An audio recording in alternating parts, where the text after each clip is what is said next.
You asked me for sources. One country that has better net results for human freedom and human rights by restricting speech.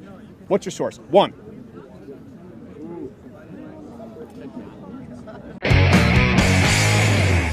Time for the latest installment of Change My Mind, unedited conversations on controversial topics, providing an opportunity to rationalize one's own position. As always, comment below with the topics you'd most like to see in the future. Today, we revisit a controversial topic in hate speech. So it was perfectly fitting that we revisited our most controversial location, Texas Christian University. They get away with it on this motherfucking campus!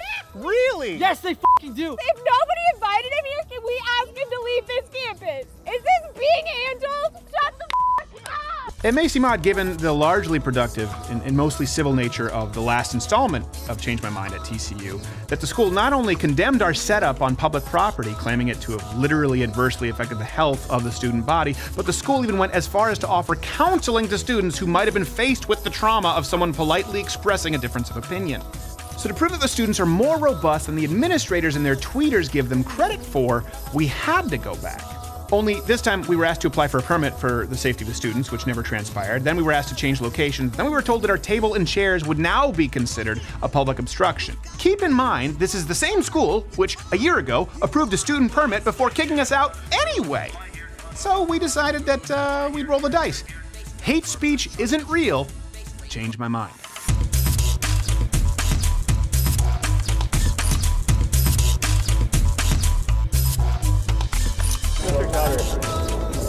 Hi.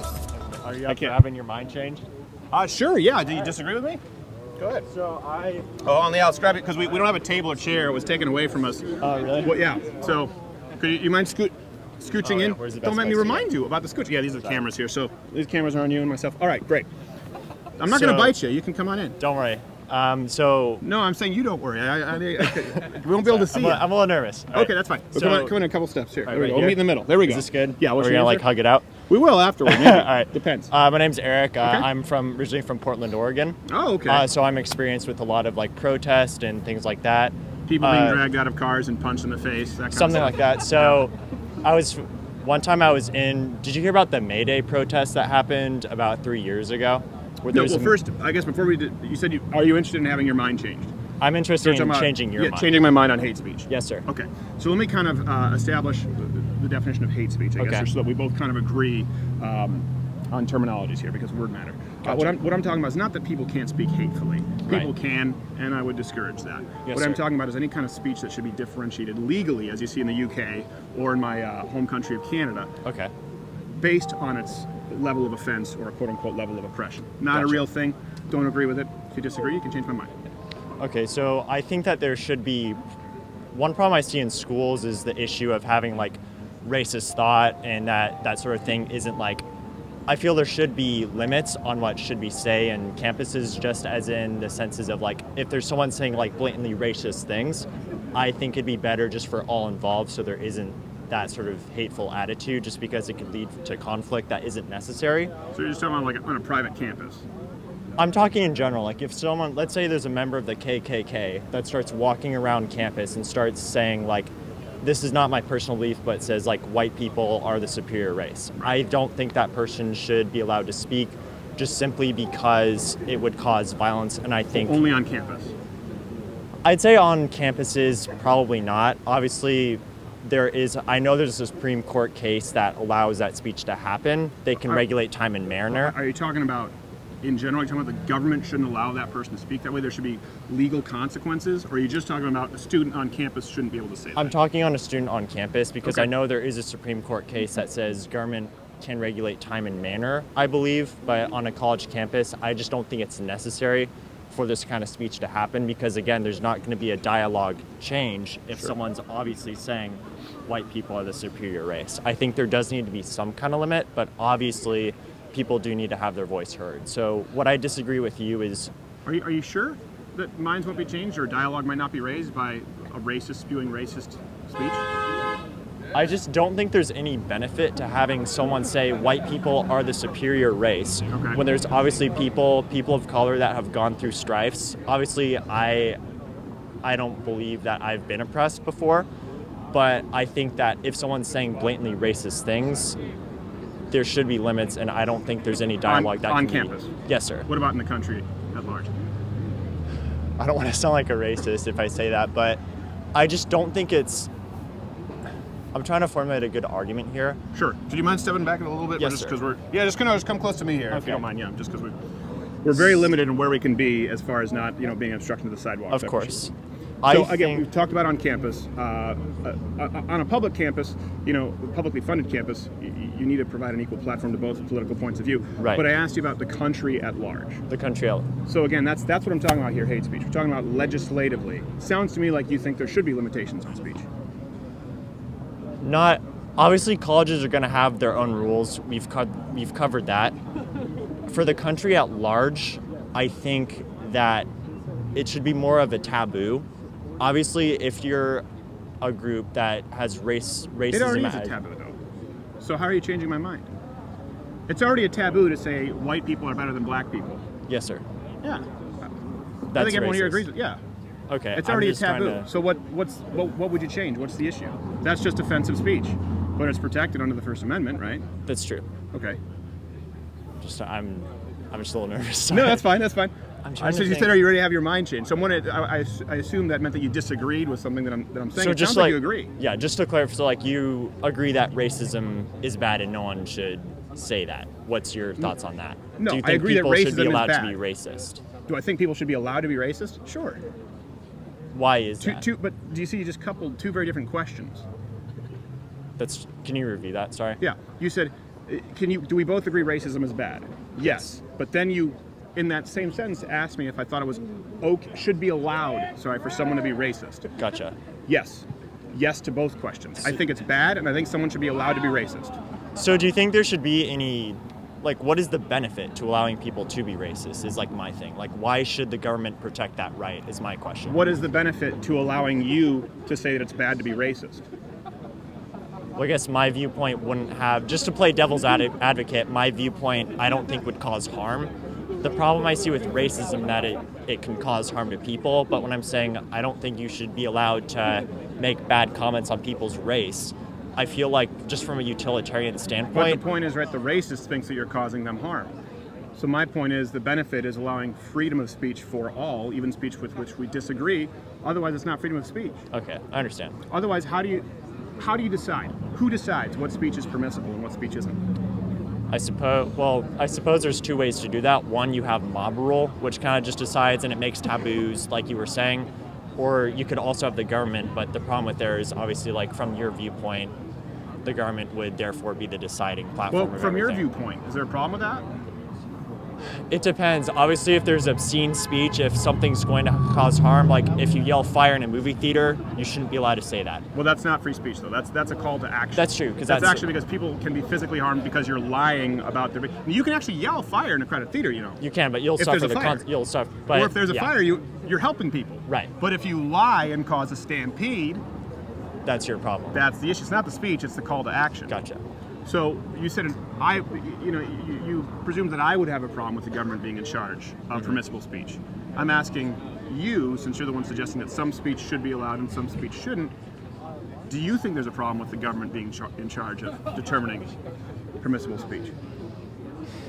I guess it's just tricky just because racism is such a touchy subject, and I'm sure I'm going to get just kind of yelled at just because what I've been saying. No. But I guess It's not really a touchy subject. Almost everyone in this country agrees, except for a few extremists, and you're talking about single-digit numbers, right? You could probably count them on both hands, feet, and maybe Yeah, if you were that's inbred, true. your flippers. How many people are actually racist in this country who believe that white people are superior to black people? It's not like you're going to get crap for that, right. right? I But guess my thing is maybe now that I think about it, I think that yes, it's can you say racist things? I suppose yes, but my thing is should you as a person say that? No, Sure. I just don't think it's a good idea for you because we should just respect everyone. Well, because not that's me. our I thing. didn't say anything racist. Of course. I'm Right. saying you as a just a general Sure. person. It's can you do this? Yes. Should you do that? Probably not. I 'cause agree. It's not a good. And I okay. think the more important question is, could you be a country or could you be a place like Canada, my home country of Canada, Right. or a place like the UK and Germany, and legislate speech that is offensive and put people in jail for it? Well, you can't right now in the United States. Some people would like us to be able to. Should you? No. Okay. So that's a more important question. Would we agree on that? I think we do, yes. Oh, great. All right. Thank you so much, man. Yeah, I appreciate. Thank you. And I appreciate I've watched your show before. I just wanted to be able to see what thank it was you. like. Thank you, man. Yeah, I thank you. appreciate it. Nice I hope it was productive. I think it was too.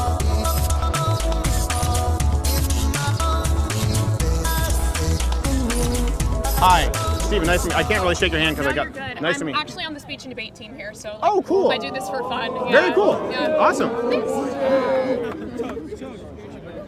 I just wanted to So, like. yeah, let me kind of. Yeah. Sorry, do you mind stepping in just because we don't want to no, cause a you're so distraction? good. We're like right here, Right and I'm like, here. yeah, if that works, okay. I don't bite. I'm not aggressive. you're good. Despite what you might have read in the college paper. When I'm talking about hate speech, I'm not talking about people speaking hatefully. People can say hateful things. Obviously, I'm talking about any kind of speech that's differentiated or should be differentiated legally based on its level of offense cause or quote unquote oppression. So if there's not a a real law thing. saying that it can't happen, then that's hate speech, or Yeah, I'm saying in the United States, the definition that's used, for example, on campus quite a bit, or what was Okay. lobbed against me, for example, for the rape culture isn't real, I was accused of hate speech. That's not real. It's not a thing. okay. If you disagree, you're more than welcome to change my mind.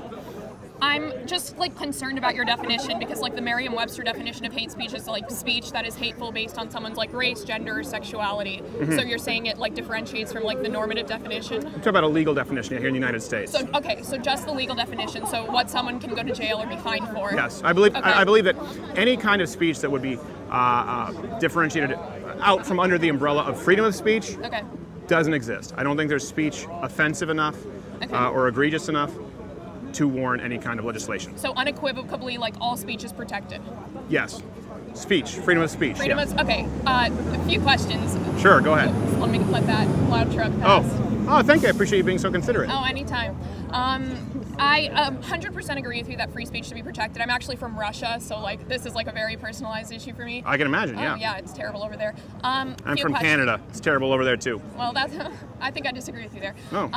I just wonder, what about like fear mongering, like speech that is a call to action for violence to occur, like the Sure. speech or the rhetoric that was perpetuated in like the case of the Pulse nightclub shooting, like hateful speech that like mongers fear. Yeah. So, what speech are you talking about that led to the Pulse nightclub shooting? Perhaps religious rhetoric that insinuated that is Okay. okay. Perhaps from whom? Specific religion. Okay. It was an Islamic terrorist who like had like a perpetuation of like fear mongering and free speech. That You're led talking about him the to- Pulse nightclub shooter himself. Well, certainly, but like there are Or him religious being radicalized. institutions as well that use their free speech in order to like perpetuate hateful rhetoric. Sure. So let's define hateful rhetoric. Okay, rhetoric that is hate.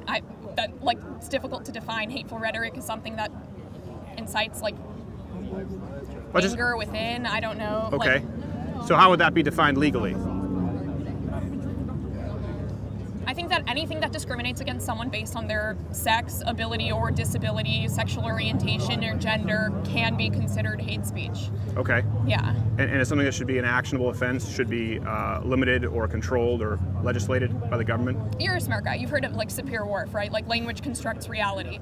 I feel like even if speech is protected unequivocally, oftentimes that speech is misconstrued and that rhetoric becomes violence. That's like Okay. what happened with Hitler. It was fear-mongering. Like, That it wasn't really misconstrued.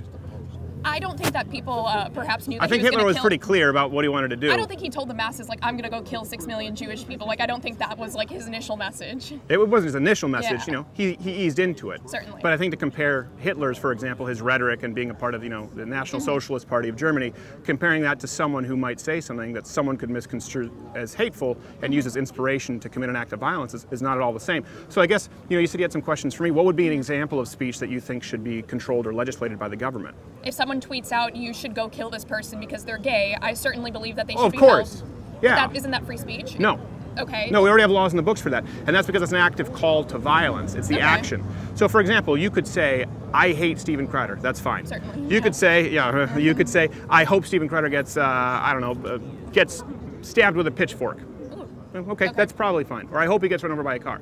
You can't say, go run over Steven Crowder with a car, or I'll pay $500 to someone who runs over Steven Crowder with a car. Okay. It's the call to action. There are already laws in the books. So you're That's drawing not the line speech. at the call to action. Okay. Well, the Oh, law draws a line at an active call to action, yeah. So, okay, in 2016 during the election at TCU, people went around on bulletin boards writing the 3/5 compromise needs to come back. Would that be considered hate The speech? what? What was it? The 3/5 compromise needs to come back. Okay. Would that be considered hate speech or Like, would you protect that? Would I protect that? Well, I don't know what your rule is on chalking or painting or whatever it is, but do I think that those students should go to jail? Do I think that they should be fined by the government? No. Okay, so you think that, like... I also think, was it at TCU that where people talked about the eight words? I'm talking about the neo-Nazi, we're talking about the 8888. It's probably before my time. Okay, that's probably that. Or poop swastika, which was proven to be a hoax. No. Yeah, I think people should be able to say things that are wildly offensive, whether it's racist, whether it's quote unquote homophobic. I think I have no problem with it. It doesn't mean I agree with the point of view. Okay. I think it should be freedom of speech for all. I believe in the First Amendment, or then you have to determine for me what the line is. But what about like the repercussions of that speech? Like, where's the line? I guess because I notice that you have a lot of questions. When I ask you questions, you answer with a question. Where's the line? Where's the line for freedom of speech? Right. What do you disagree with me on? What do you want to change my mind on? I think that certain expressions of free speech lead to violent actions occurring. Like, okay. I think that it's very hard to say that there's no correlation there. No, I didn't say there's no correlation. Okay. But then how do we exist in a society when we're allowing people to like directly influence or like indirectly violent actions occur? Well, there's a very big difference, isn't there? Please explain. You just said directly or indirectly. Directly or indirectly. Yeah. Like, So directly. So the call to violence is like illegal. So if you're calling someone to violence, Yes. then you're going to go to jail regardless. You're going to get a fine, whatever. But what if like your speech, the rhetoric that you're putting out into the public, is the reason that eventually a hate crime occurs? Like, shouldn't you be held to some kind of penalty for that? So could you give me an example of what kind of speech? Because again, I gave you an example of direct. So I think this is important because as you said you're in the debate team. Yes. Right. So direct and indirect are important. Yeah. Right. They're antonyms. Yeah. Right. So direct, like I said, would be kill Steven Crowder with your car. Okay. Okay. What would be an example of indirect hate speech that would lead someone to commit violence that you believe needs to be controlled or legislated? If someone is constantly tweeting out like racial slurs, like. Well, I was trying to go with the Steven Crowder example, but let's say I'll say this. Someone says black people are inferior to white people, or someone says black people are inferior to Asians or Russians, whatever it is. Take your pick. Okay. And then someone later on.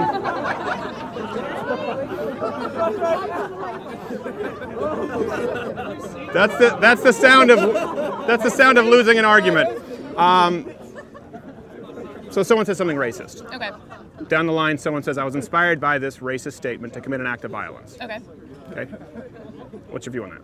Is that what we're talking about as indirect? I think that correlation is what's dangerous. I think because language constructs reality, because what people are putting out there is oftentimes the reason why certain actions occur, I think that there's not necessarily limitations or censorship. I don't believe in that at all, but there has to like be a line drawn at some point.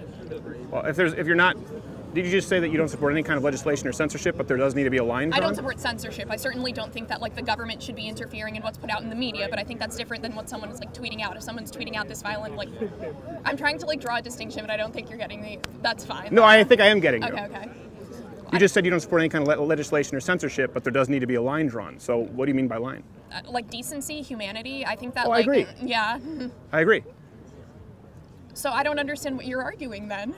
I'm talking about hate speech as legislation, as it exists in my home country of Canada. As you said, but Russia. What are the laws in Canada? I'm not familiar with them. So we just talked about this with, I believe Nick was his name. In Canada, you can be fined for hate speech. I have a friend who's a comedian who was put before Human Rights Tribunal for telling a joke. In the UK, it's over 3,000 people per year alone. Just recently, a girl was charged with a hate crime for posting Snoop Dogg lyrics on her Facebook page because it included the N-word. I'm sure you're familiar with Count Dankula, the dog that did the Nazi salute, right? Okay. So in other countries, you can be charged, convicted for criminal behavior based on speech. Okay. We have the First Amendment, so we don't have that here. The term hate speech in those countries is used to create that line, which, by the way, that authority has been granted to their government. In the United States, thankfully, hate speech doesn't mean anything. It's not a legal terminology. Lots of people would like to change that. Okay. That's what I'm talking about. But if it seems like we agree. If you don't believe that the government should have any role in legislating speech at all, and you're good with it, then I think we agree. No. Okay, so if someone were to draw a swastika in our commons, is their speech protected? Well, hold on a second here. Speech is different from freedom of expression. And a lot of people say freedom of... No. I think that they're very intimately correlated. No. Like, people express their speech through different aspects. Yeah. No. For sure. No, legally they're not the same thing. So that being said, the campus, of course, can do what they want, Okay. especially if it's a private campus. They can do what they want, just like a private business can do what they want. I saw you brought up Twitter earlier. But freedom of expression is actually not in the Constitution anywhere. Freedom of speech is. And the reason for that is, as you said, people express themselves in different ways. Some people can express themselves in ways that are very destructive, physically, as a matter of fact. As a matter of fact, even if you look at artists, they actually often do things that are physically damaging, if not to their own bodies, to other people. Speech by itself, speech is not destructive to that degree. That's why freedom of speech is protected in the First Amendment under the Constitution, and freedom of expression isn't. So I'd like to keep the conversation to speech, because that's what we're talking So about. speech, the things that people like utter, the things that people and say. perhaps like on the internet. I don't know if you think people are exercising their freedom of speech on like Twitter. If we're talking about the written word, we Written can word include and written okay, word. utterances. Yeah, That's written totally word. Written word is fine. speaking, yeah. I just Which is important, because that's actually an important delineation because of libel versus slander. But Certainly. yeah, so sounds like you agree that speech shouldn't have any limitations. The government shouldn't I put think that there's limitations on several speech. points that we agree on, but where we disagree on is that I believe that oftentimes hate speech can be the catalyst towards violent crimes and violent actions and Okay. like acts of hatred. I don't think we're agreeing on that point. Okay, so how do you fix it then? Perhaps begin a culture where hate speech like isn't normalized. I feel like hateful rhetoric has become normalized recently, like especially like in the status quo. People believe that like they can put anything out there or say anything without any like sort of punishment. Not punishment. I don't think people. Let's should see there. You keep kind of contradicting yourself there. Punishment would mean punishment. By, Legal. Yeah, I mean Okay. you're in a debate, right? What does Certainly. punishment mean? It depends like the body of like who is putting Okay, the punishment. but the among. person who would Yeah. be administering punishment would have to be in a position of authority.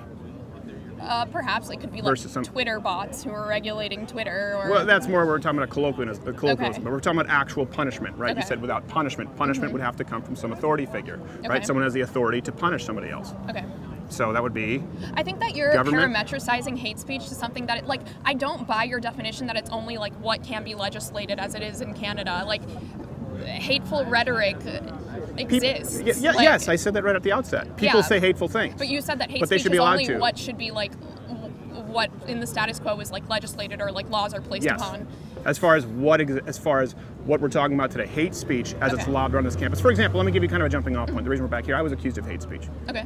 When? for the last time I was here on this campus, Okay. with a son that said rape culture is a myth. Well, Changed my mind. I will actually say that I, like, entirely disagreed with that. I think you have a right to be here. You have a right to, like, engage in peaceful discourse with students, and I think it's thank kind you. of ridiculous when they start screaming and crying and can't control their emotions. I, But anyway. I appreciate it. Yeah. Thank you. But a lot of people said that was hate speech. Okay. So it serves to illuminate that many different people have different lines of what determines hate speech. Okay. That's why it has to come down to some kind of a legally identifiable definition. Okay. In the United States, it doesn't exist. Okay. I agree with that. I'm pro hate speech not existing as a legal term. I'm pro First Amendment. I am never going to disagree with anyone who says that some people speak hatefully. Now, you keep going back to sometimes people speak hatefully or they use hateful rhetoric and someone misconstrues that to commit an act of violence. I, of course, still think that's protected.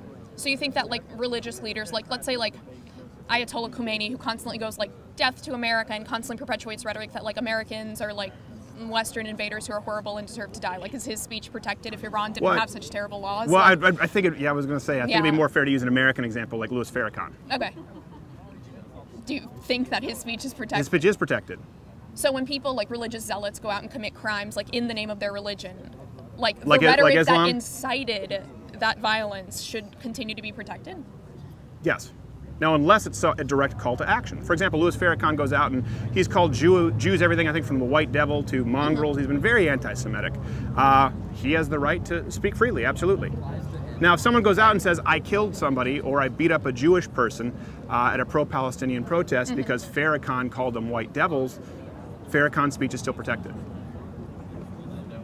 You think it's not? I certainly believe that if a nation isn't doing anything to stop, like, the rhetoric that's inciting these horrible, like, shootings at synagogues, like, perhaps the person who, like, did the shooting heard, like, some fear-mongering rhetoric, like, in advance. I just, like, don't understand how we continue to allow this type of, like, rhetoric and speech to exist in the status quo when we know that it directly correlates and directly creates and incites violence. Like, how do we, as a country, like, Well, first off, we allow don't that? know that it directly correlates to violence. What we do know is that if you look at every single major free rights, human rights movement in the United States, it started with speech. Okay. It started with speech from minority groups. Whether you're talking about the civil rights movement in the 60s, whether you're talking about, or even more recently, where people would use gay marriage as an example, it starts with people in the minority who are afforded the same rights as those in the majority to speak freely. Okay. I believe that those minorities should be afforded the exact same liberties and freedom as anyone who's in a majority, regardless of how many electoral votes they represent. Okay. So I think it's, if it comes down to what you're talking about, you said we continue to allow. That's actually interesting language to me, because we don't allow anything. I mean, if we believe in the First Amendment, right, we don't grant basic human rights, birthrights. Okay. The term inalienable, I'm sure you're familiar with, means these rights come from God. God. Yeah. Yeah. Let's just say the universe. Let's see if you don't believe in God. Okay. Right? The point is, they're not granted by government. They're not granted by a Supreme Court. They're not granted by voters. It's a birthright. So when you say we allow this hateful rhetoric, Yeah. we're not allowing anything. People are speaking freely, and we can't interfere with that. That's what our basis of laws is. I mean, it's fundamental. Do you have any, like, if I were to bring to you a study, I don't have it, but I assume studies on both sides that show everything exist. If I were to bring you a study that said that there's a direct correlation between hateful speech and violent crimes, you would say that nothing needs to be done and we can just allow that continue to exist in the status quo? I would ask you, what do you think needs to be done? Let's say you have that study and it says hateful speech. First off, we need to define hateful speech. Something offensive? I think hateful speech, like the definitions that I've seen from like Merriam-Webster or Oxford, like directly state that this hateful speech is like targeted towards minority groups, like normally, like that's what it's defined as. Okay, so it could be like conservatives on college campus. Yeah, I agree. Okay. Does it include, for example, someone posting Snoop Dogg lyrics to their Facebook? That's where I think that there's a problem. I think that people misconstrue what hate speech is. Like when it's truly like ridiculous, like people like take it out of hand, people can't control their emotions, people are enraged by like stupidity, honestly. Right. Yeah. But you understand, for example, like Count Dankula, the dog we just talked about. You think those are absurd? That person absurd? shouldn't have been put in like prison for that. That's right. absurd. But these are the most moderate examples. Yeah. Right. The more severe example, like you mentioned, being from Russia, would be Stalin. Yeah. Would be Adolf Hitler. Yeah. So the best examples we have still resulted in unintended consequences and gross violations of human rights in their own freedom of speech. There is no good example. Okay.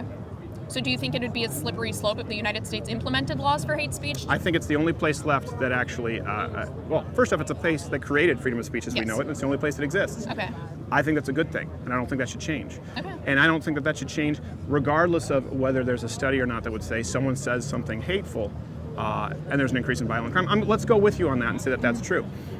I think that the good far outweighs the bad. I think there's a far greater risk in limiting people's individual freedoms and granting the authority as to what's permissible as it relates to speech to a centralized government.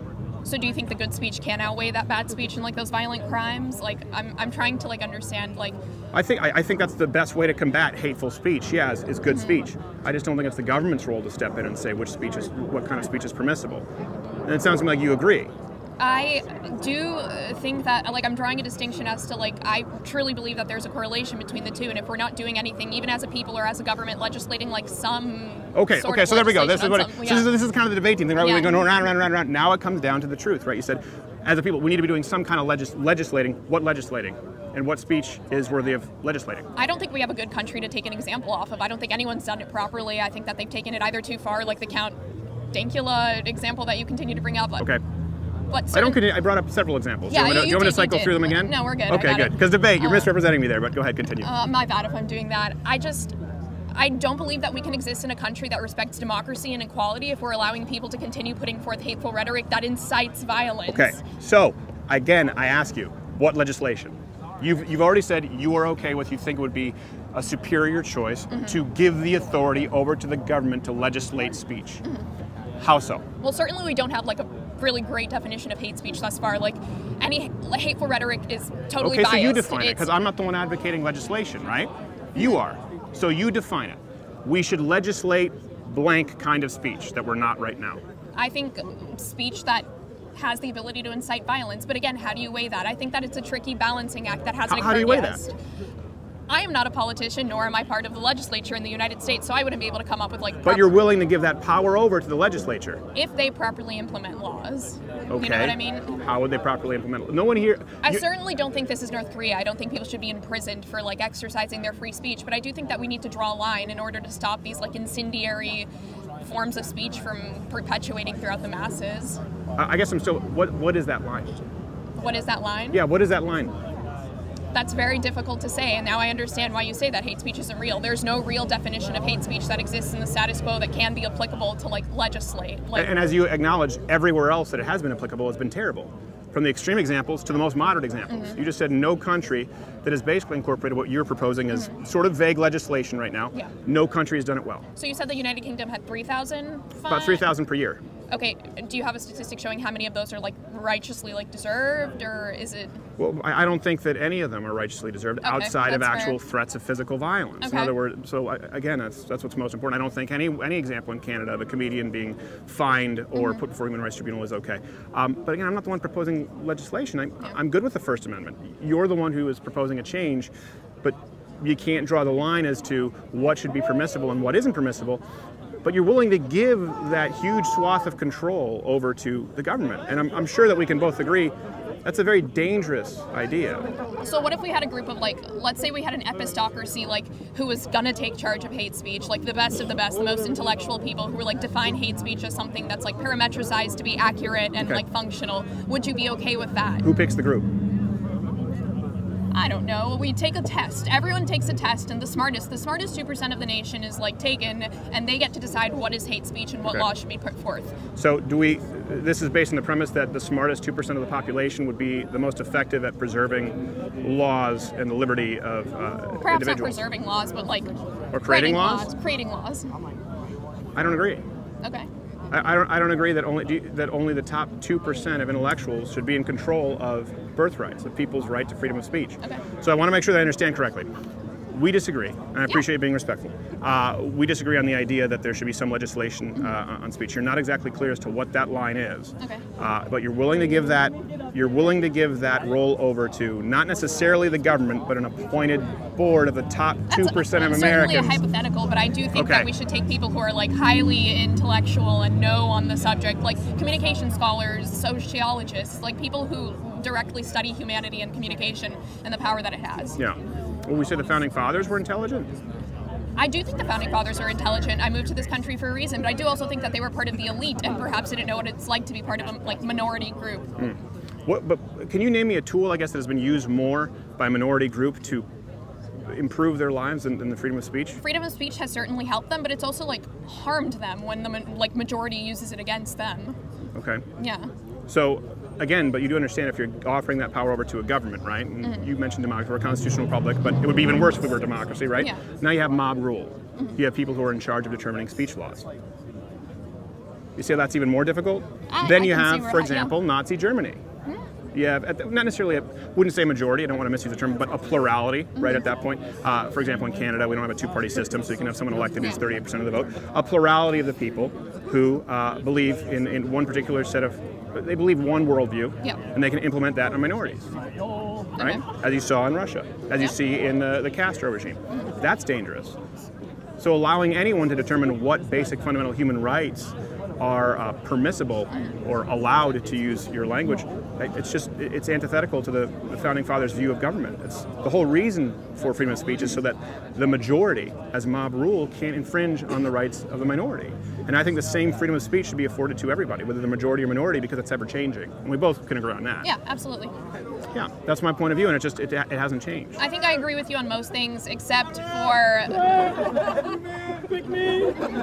great representation of our campus. I do appreciate the respectful discourse. I think we agree on like a lot, but also disagree on like very little. I don't think I'm going to change your mind, but I do think that this was like good discourse.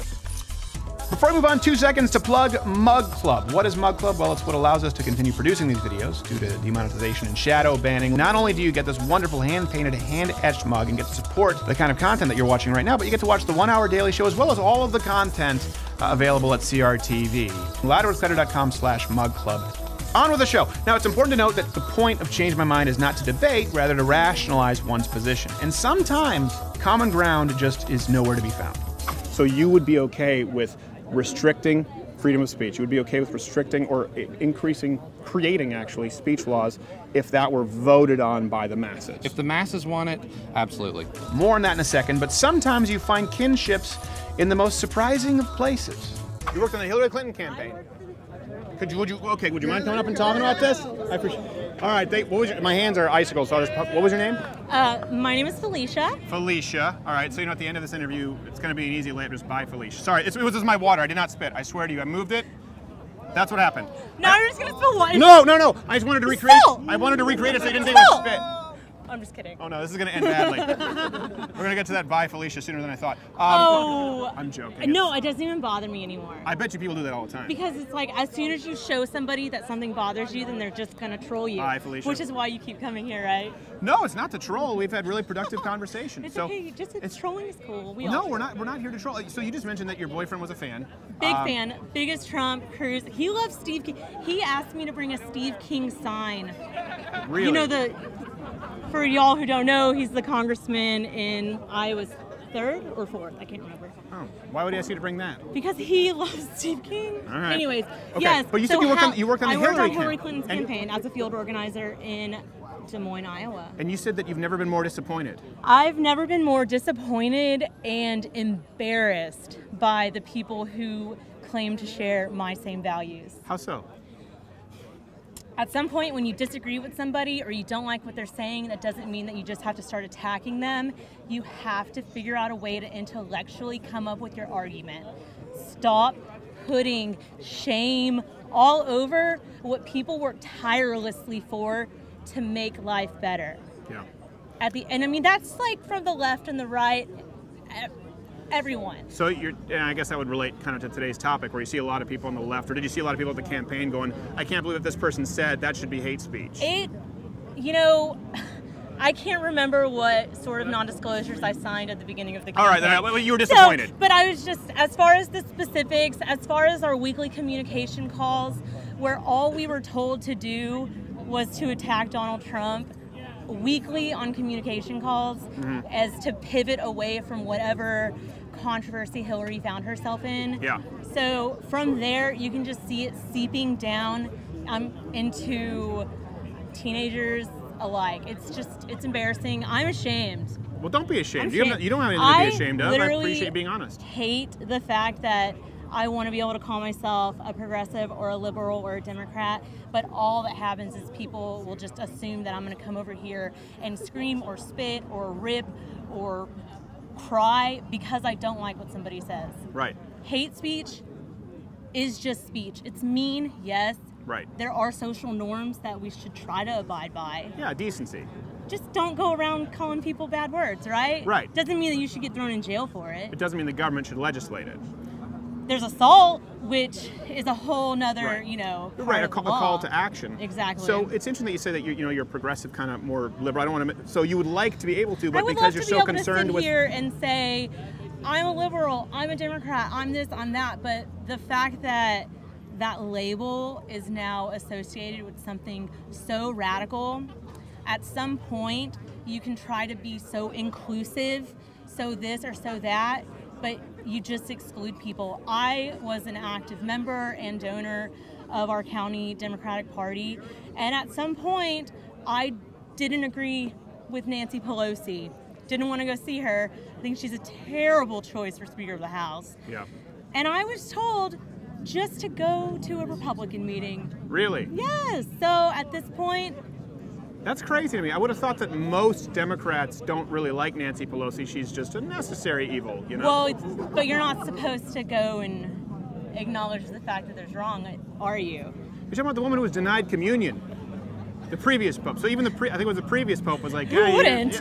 It's terrible.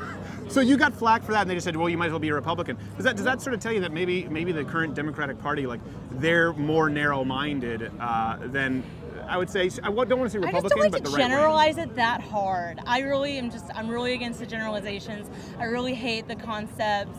Like I said, like why I don't want to be generalized in this group of people that But they kicked you out. They kicked me out. Yeah, I know, but my boyfriend Connor, who you said hi to, says I'm in an identity crisis. I think so, a little It's bit. hard. Let me ask you this, because you seem like you're a supporter of the First Amendment of freedom of speech. I am a supporter of all 5 articles of the Constitution. Really? Mm-hmm. Okay, so then right away that disqualifies you from being a modern Democrat. Okay. Let me ask you this: Who would you feel on a national platform in the Democratic Party represents your values as they relate to things like freedom of speech, things like individual liberty? And it seems like you're against identity politics, obviously. It's hard for me to say, this one person stands. Sorry, there's glare. Here, I'm taller. I've got moose height, so I can stand here. Does that help you? No. Okay, you want me to move? Nice try. Okay.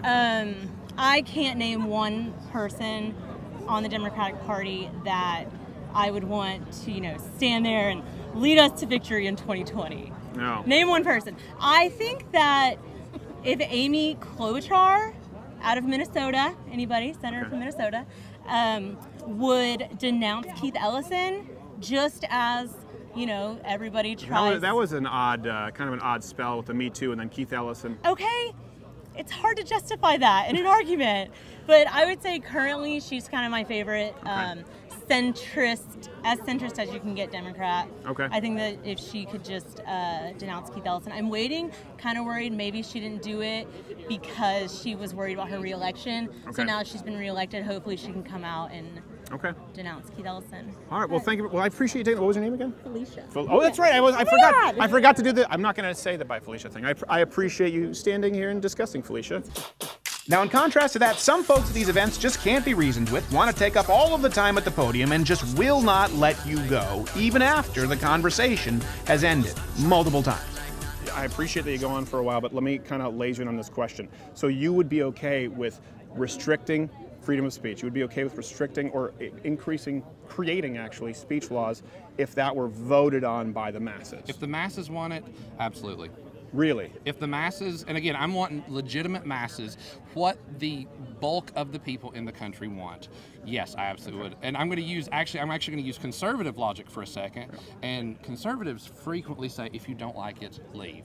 I'm not saying if you don't like it, leave, but I'm saying that the typical logic is if the multiple of people want something from both sides, typically that's what everyone says should happen. No. Can you give me an example? The First Amendment. Again, doesn't matter. You don't get to vote on it. Humans still chose that.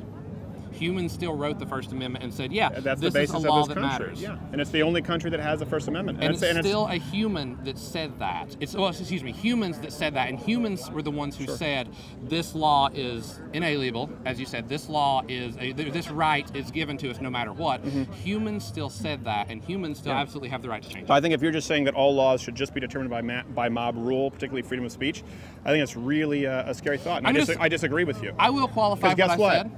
Donald Trump, Mike Pence, and a Senate majority right now can determine that what you say is hate speech. I will qualify I don't agree for a with second. That. I will qualify that not just straight up mob rule, but mob rule and actual evidence-based science, critical thinking, things like that.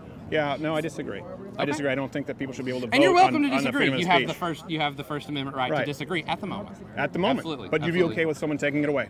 As long as it's taking away things that hurt people, as long as it's taking away things that we as a science know does lead to lower well-being, does eventually incite hostility and eventual hate crime, which I know hate crime, hate speech, not the same thing, but does eventually lead to that does become a problem. And that's where the discussion needs to happen, is what speech is protected, what speech is not protected, when it does lead to problems that does affect the prosperity of people and the prosperity of our country. Yeah, I think you've just laid out a very subjective definition and left it in the hands of not only mob rule, but then eventually bureaucrats to determine a fundamental human right. I just don't agree with you. But I appreciate taking the time. Yeah, thank you for chatting with me. Thank you, man. Again, unfortunately, you've not changed my mind. I've not changed your mind. Well, my goal wasn't to change your mind. Your goal was to change mine.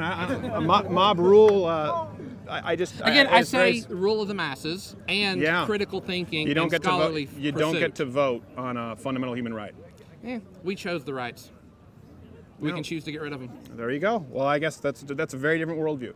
And that's fine. I'm not okay with anyone removing your rights at all. I'm not okay with anyone stepping in and saying you don't have the right to believe what you believe And or speak freely. But you're okay with someone walking in and telling someone what they can and can't say. That's terrifying. What I'm not. And as a sociology major, it is striking to me. I'm not that a you don't- psychology major. I'm not I a said sociology. sociology. I thought you said sociology. Psychology. Psychology. Okay. So let's go with psychology. As a psychology major, do you not see the grave risk, the much more grave risk, in centralizing the power to a government or allowing it to be tossed to a vote every single time? Because that changes that cultural fabric. A fundamental right like freedom of speech, as opposed to allowing it, allowing people to speak freely. Do you not see historically the mass violence? Can you go back to your first question before Yeah. you mention the psychology, sociology? Because I'd like to talk about that before I do mention that real quick. Well, I don't. Okay. No, could you remind me of it so I can make sure I'm responding correctly? I just, the question before I mentioned Yes. it, I don't remember what the question was. So my Okay. question is this. I'm surprised, as someone, you said you're a PhD candidate, Yeah. so you're obviously a very smart person, how you don't see the grave risk, the much more, historically, just the unbelievable risk of violence associated with centralizing the power and who determines speech and what's permissible. You know, it could backfire. It really can. It always absolutely has. can. It's never not. But eventually, never not. I would like to see evidence for that.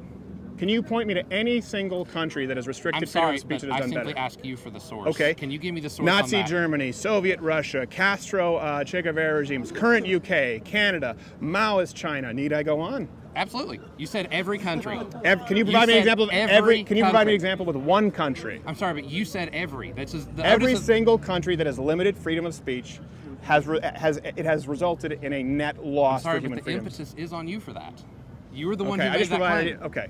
You said every. Okay, let me put it this single way: one. every single country that's not the United States Okay. is worse than the United And States in please relation give to me free a- speech. Please give me an actual citation to back up your claim. I just Not, did. No, a citation, please. That is Okay. a scholarly source that you are going to be able to rely on that has actually done the research for this. Okay, so you would say that Nazi Germany, Soviet Russia, Maoist China, Che Guevara, Castro actually- regime, Canada, where people. Hold on, I'm just. I can't listen. I can't go through every single country. Come on, let's not I'm do the not wordplay asking you. thing. I'm just asking you to give me a scholarly source that says that.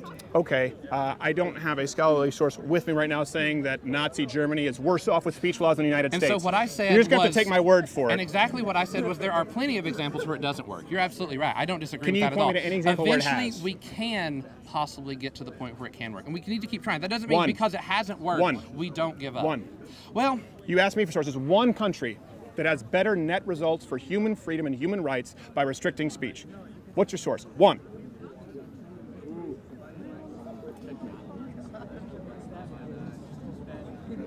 you know, I'm honestly going to say we're not there yet. Okay. Thank you very much, though. I Eventually we appreciate get it, to brother. where it can work, Thank you so so much. of course Hopefully, you hate once we find speech that one and I'm not example, that'll be great. responsible. Oh, Well, they can't all be gems. By the way, notice anything? Even though we returned to TCU, where they screeched and warned about the perils of this program, the students were by and large peaceful, civil, engaged, and most left surprisingly untraumatized. Even more, we couldn't walk through campus without students both left and right expressing their appreciation for your efforts. Really, which begs the question, are students really too far gone beyond saving? Or is it just the loudest voices amplified by the far left administrators who've made us think that to be so?